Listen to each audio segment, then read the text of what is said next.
Hello, good morning everyone. I'm going to take y'all around this morning on some of the morning chores. Well, right off the bat, here comes the two boys.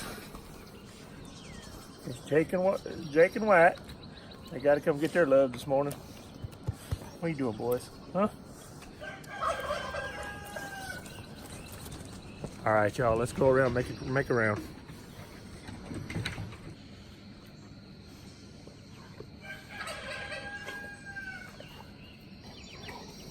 All right, this is some of our little meat chickens we got out here in the chicken tractor. Jared's been spraying them with that blue stuff, we had to separate them. They was picking the feathers out of each other. Get them in here by themselves. All right, this is every morning routine. He's always on the wrong side of the fence.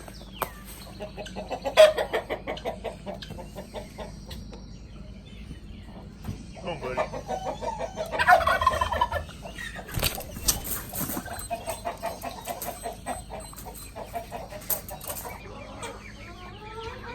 We got this door right here, y'all. We keep it locked at night. That protects the chickens. And I'm gonna open that door right there and let the ducks out. And there is, get a little closer. There's a hen in here with some little babies.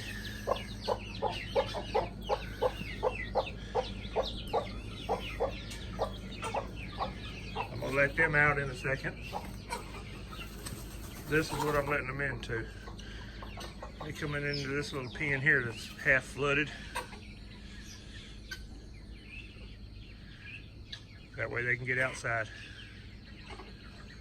I just run the turkeys out of here. I don't have no problems with them. They're on the outside of this pen. There's the rabbit colony from the other side. They're waiting on their groceries.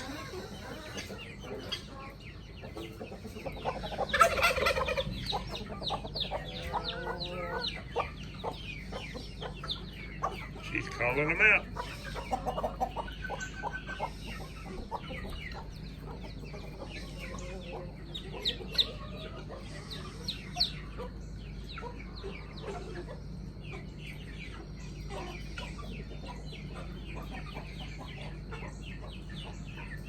I also got some ducks in there. You see them, they're back there eating right now. They'll be coming out in a minute.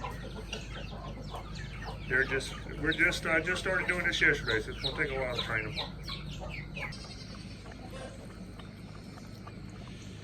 Every morning that I feed, I come out and give these boys each an egg. It's really good for their coats, and they're waiting on it. Lord, what have you two done last night?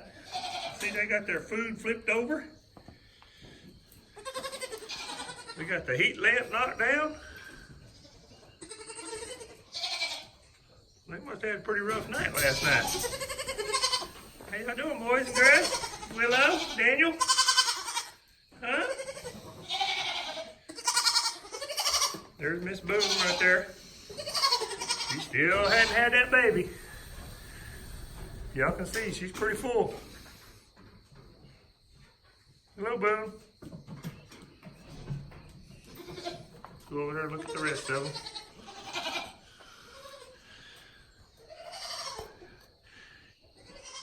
They on the milk stand back there. That's Hannah. That's Daniel's mama. We're weaning him right now, so we just put her with him in the evening times. There's Badger.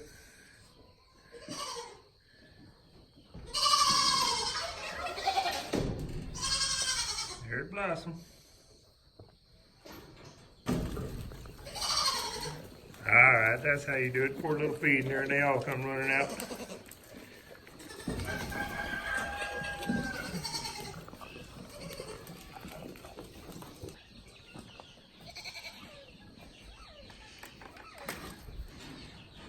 Alright, the little bunnies are waiting on their food.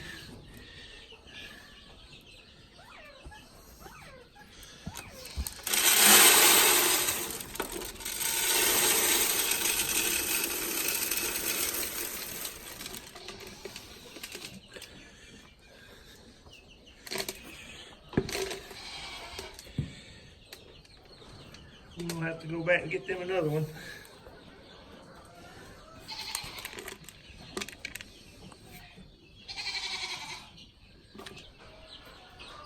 All right, y'all, I'm gonna try not to disturb her too bad. But there is a bob white sitting in here.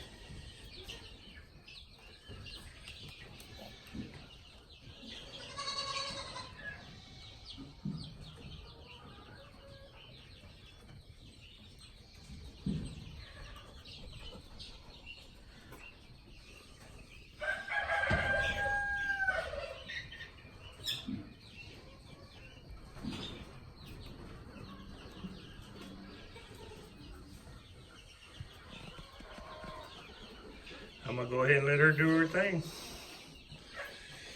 That is gonna be some little bitty babies.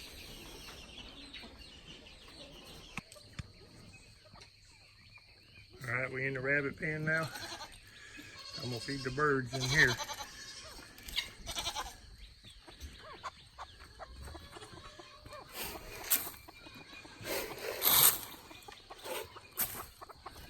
Here they come.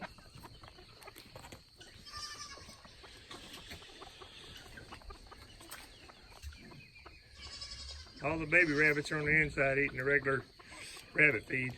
But these big ones come out here and they like that crushed corn.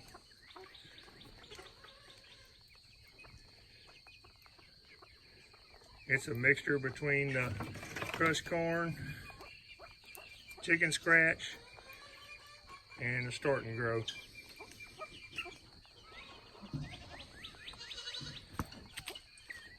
They all seem to do good on it.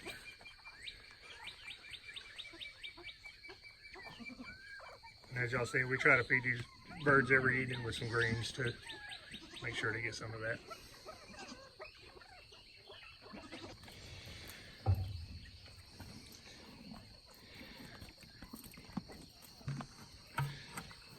And that's ribeye right there. She will be going to freezer camp. We raise our own meat here. That's how I do it. She's on grass and I feed her both. I fatten her up. As long as you got that meat, she's in the growing stage and putting on weight, your meat is tender. And I see Badger's trying to get in there and get him a little bit.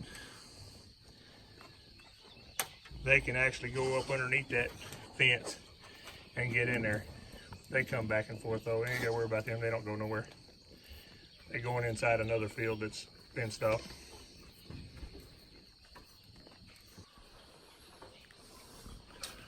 I will be doing a complete video on processing that beef right there. I've got my own cooler where I'm gonna let her hang up a couple weeks in my cooler and then show you the process of cutting all the meat up. I got my own saws, grinders. We're gonna make sausage, a little bit of everything. It's gonna be probably a 3, 4, maybe even 5 day process. Because once we get all the meat cut up, we've got a vacuum sealer. We're gonna vacuum seal all the meat up and put it up, and we'll have meat for 2 or 3 years from that one beef. And that's not just for me, that'll be also for some of my family too. But I'll show y'all how we do it. This is one of the problems about trying to film by yourself. These little buckers, when you open that pen, they will jump out. That is a little baby pheasant right there. Very, very quick. Let's see if I can put him back in where he goes. All right, I'm gonna try to show you inside that pen if I can keep them from flying out. There's a couple right there. And that's some guineas and also some pheasants. I got them together in here. They come out of the egg wild. Takes a while for them to calm down.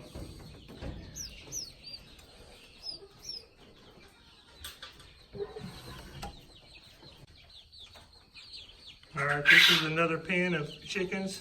This is actually what I moved to the second stage, a little bit bigger chickens. They do not have a light on them. They have these little waterers. Let me show you how I push it down. As it comes up, it fills up with water. it drops back down and it stops. So they continuously got water. This little hose goes up to just a Tractor Supply bucket. Got a little fitting on the bottom.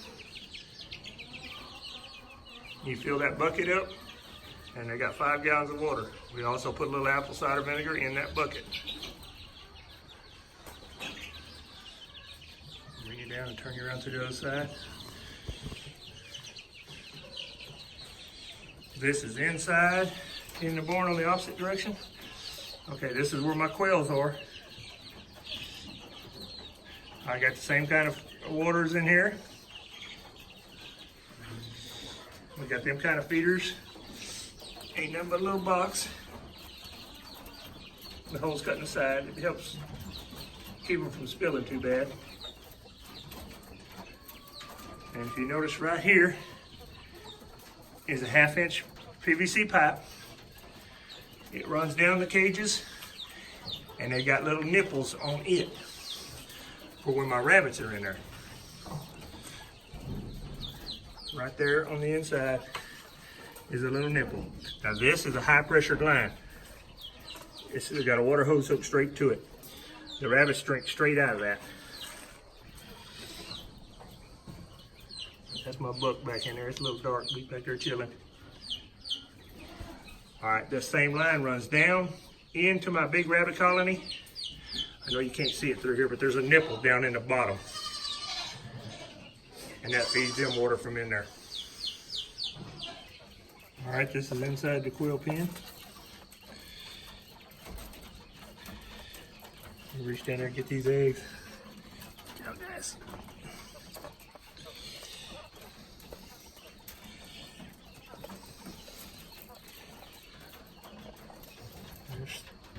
There's 3 right there. They usually lay in the evening times. Here's another pen full here. Watch out, guys.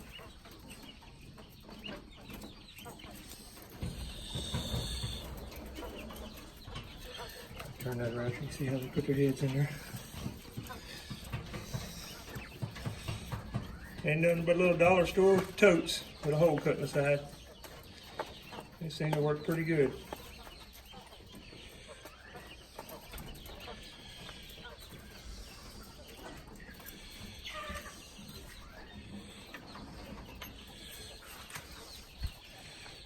All right, I'm gonna show you inside this pen right here. When you're raising chickens, you need to have you an isolation pen. This chicken here, I pulled her out yesterday and sprayed her down. For some reason, they start pecking them, pulling feathers, and they get a little blood, and they will kill them chickens. So you gotta take them out and let them heal up, and they do fine. They say it's a lack of something. I've got everything that you can imagine for these chickens. I put the oyster shells in there. We put the apple cider vinegar in their water, and they still do that sometimes. All right, every morning I come by these waters and just spray them out like that and keep them clean. Now, if you know they got a bunch of manure and extra feed that they spill up underneath, them chickens will be here in a little while and they will clean all that up. The chickens and the ducks.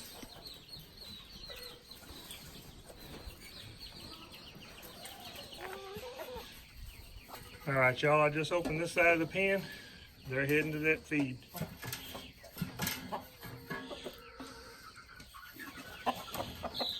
Going in there to clean up.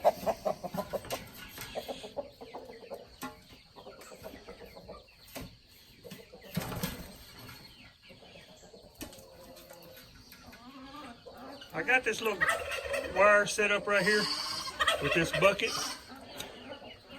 For the time being, I do not want them ducks to be coming in here. I want them to learn where they're peeing at, so they can go in there every night and sleep. See, once I open that pen up, them guineas will come in here and eat too. That drum right there is a self-feeder. It's got feed in it. They actually put their head in the bottom of the drum and eat. All right, let me go in there and take care of these. All right, we just come in here to feed some of the meat chickens here. This is actually the third stage of the pen. There's two different kinds. This is not the meat chickens, that's your blue lace red Wyandottes. And there's some different kinds in there. They're a mix. And that's the little mama over there with the little babies. See one of them on the outside, they'll be able to go through the fence. I'll help it out in a minute. We have the same thing with the waters over here. Got a 5-gallon bucket with one of the little waters on each side. They seem to work really easy, and they're easy to set up and cheap. We also got a light run out here, temporary, shining down. That's for the bugs at night mainly. The bugs come to them lights, and these chickens will stay up half the night chasing bugs around. Now, if you notice, I throw some feed on the ground also. That gives them something to do. There's no grass in here. They're not in a chicken tractor, which these will be moved most likely today, where they got grass to eat. But that gives them something to do, because they will peck each other's feathers and or something else. You can see all the water and the mess in here right now. We got a lot of rain last few days.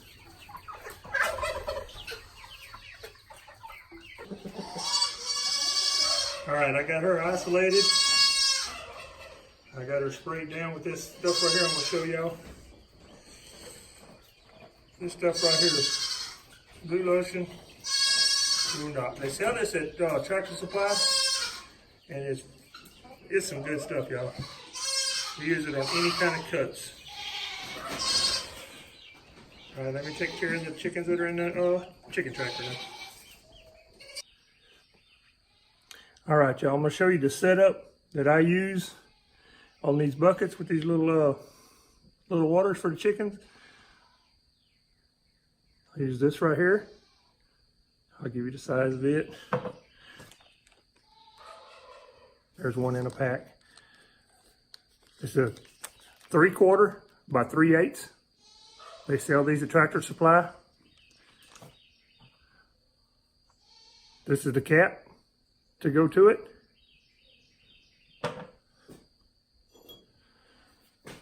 And this is the drill bit that I use. This is a 15/16 is what this is.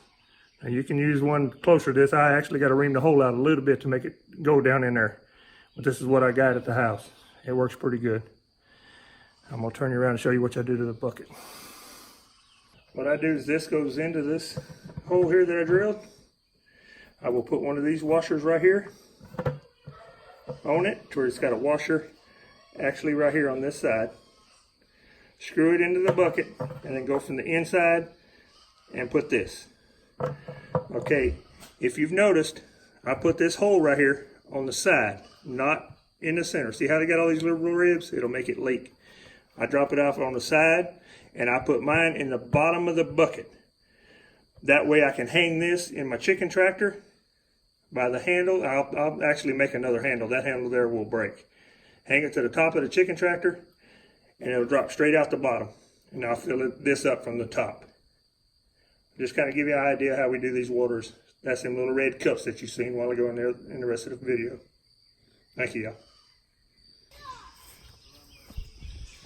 All right, we got these meat chickens happy now. I actually put them in my front yard.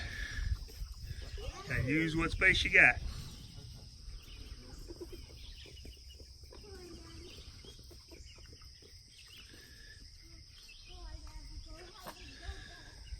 Let them work on that grass, so I ain't got to cut grass all the time. We got this little pen in the front where Macy can come in and out of the house, use the bathroom. Macy,